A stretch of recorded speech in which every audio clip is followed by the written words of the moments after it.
the moment my mother-in-law snatched the plates directly out of my daughter's hands. The entire dining room fell into a suffocating silence. She stood at the head of the table, holding the good china against her chest, like she was rescuing it from a disease, and announced to the room that only women who gave her grandsons deserved a seat at her table. I looked at my husband, Griffin. He didn't scream, he didn't defend our girls, and he didn't even look his mother in the eye. He just stared at the hardwood floor, letting his silence swallow the room. I didn't raise my voice or start an argument. Instead, I quietly stood up, walked into the kitchen with my trembling daughters, and pulled out my phone.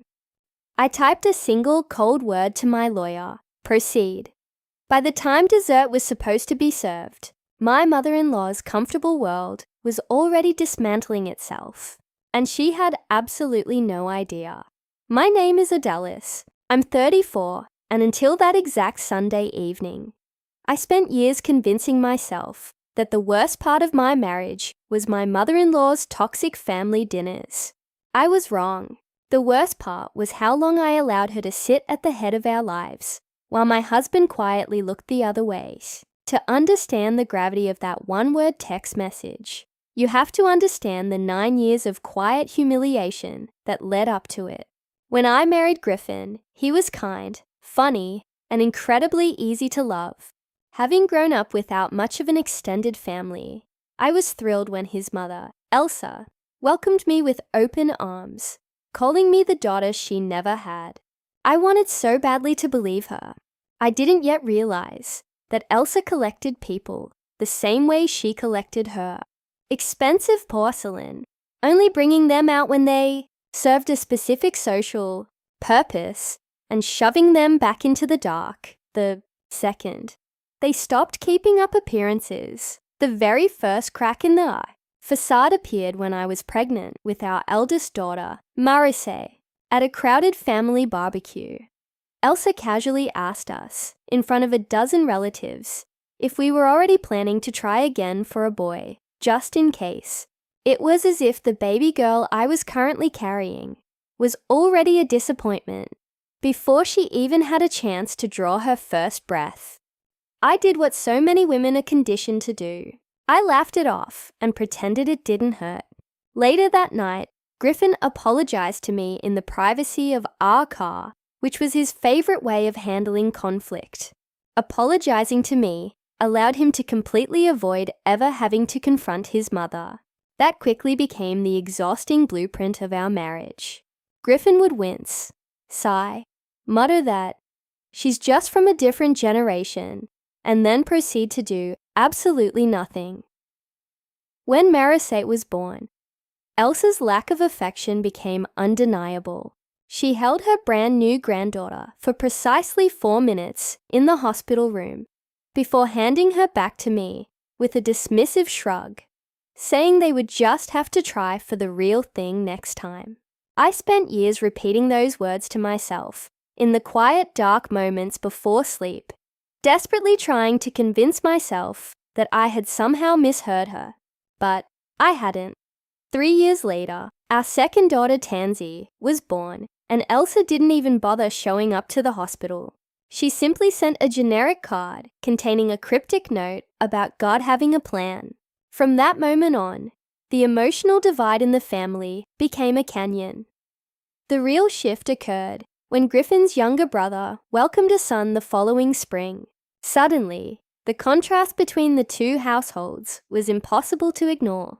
Elsa opened a savings account for her grandson before he could even crawl. Meanwhile, my daughters received dusty, second-hand toys from church rummage sales, wrapped in old newspaper, because Elsa claimed girls didn't need as much fuss. Her grandson's portrait was proudly displayed in a heavy silver frame right on her living room mantel. My daughters' school pictures were shoved into a dark hallway drawer, supposedly to keep them from fading in the sun. Griffin saw every single bit of this blatant favoritism, yet he chose silence every single time, mistaking his cowardice for keeping the peace. By the time my daughters were old enough to notice the cruelty themselves, my patience ran out, Marisay was 7 when she first looked at me with tears in her eyes and asked why Grandma loved her cousin more. I lied to my own child to protect a woman who had never once tried to protect her, telling her that people simply show love in different ways. I hated myself for that lie.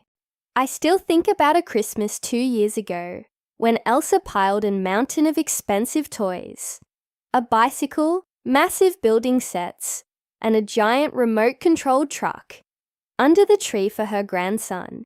My girls were handed a single, unwrapped coloring book each, handed over in cheap tissue paper because wrapping them was too much effort. I still remember the look of utter confusion on Marisay's face as she looked around a room full of silent, complicit adults. What Elsa constantly forgot, and what most of the family chose to ignore, was a crucial detail about the roof over her head. The beautiful home Elsa lived in, complete with a massive backyard and a stunning rose garden, actually belonged entirely to me. My late father had built that garden with his own hands, hoping his future grandchildren would play there. When he passed away, the house was the one physical piece of him I had left.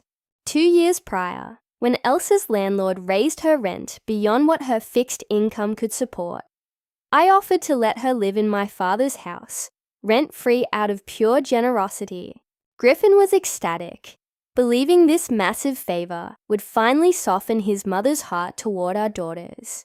Instead, Elsa moved in and acted as though the property was her birthright, redecorating without asking and bragging to neighbors about her family home while completely ignoring the granddaughters of the man who actually built it. My quiet preparation for war began 6 months before that fateful dinner. Elsa had threw a massive birthday party for her grandson, inviting every single cousin, second cousin, and family friend, while deliberately leaving my daughters off the guest list. That was the day the final thread of my tolerance snapped. Without telling Griffin, I met with an estate attorney. Since Elsa had no formal lease and paid 0 rent, the attorney assured me that terminating her tenancy was entirely within my legal rights as the sole owner of the property. I had the eviction paperwork drafted and told my lawyer to keep it on standby. I kept hoping I wouldn't have to use it, praying that Elsa would show a shred of human decency. Then came the Sunday birthday dinner that changed everything. My daughters had spent an entire week handcrafting birthday cards for Elsa, poured over with bright markers and drawings of the rose garden. When we arrived, Elsa barely glanced at the cards, tossing them onto a side table. Throughout dinner, she fawned over her grandson, cutting his food and praising him for the simplest tasks, while my daughters sat quietly at the far end of the table like afterthoughts. The breaking point arrived when the girls went to serve themselves, using Elsa's cherished wedding china. Before they could even take a bite, Elsa stood up so violently, her chair screeched against the floor. She marched down the table, lunged forward, and ripped the plates out of my daughter's hands. My youngest daughter's fork clattered loudly against the floor. In a voice loud enough to echo off the walls, Elsa declared that only women who brought grandsons into the family deserved to eat from her good china, instructing my girls to go use the paper plates in the kitchen. My sister-in-law instinctively started to protest, but her husband quickly squeezed her arm under the table, forcing her into silence. It was the same silent plea Griffin had used on me for nearly a decade, and Griffin himself did exactly what he always did. He looked down at his plate, abandoning his daughters to bear the humiliation entirely alone. In that moment, a door inside me closed forever. It didn't slam. It clicked shut with absolute quiet finality. I stood up, picked up my daughter's fallen fork, and told them calmly that we were going to get fresh plates together.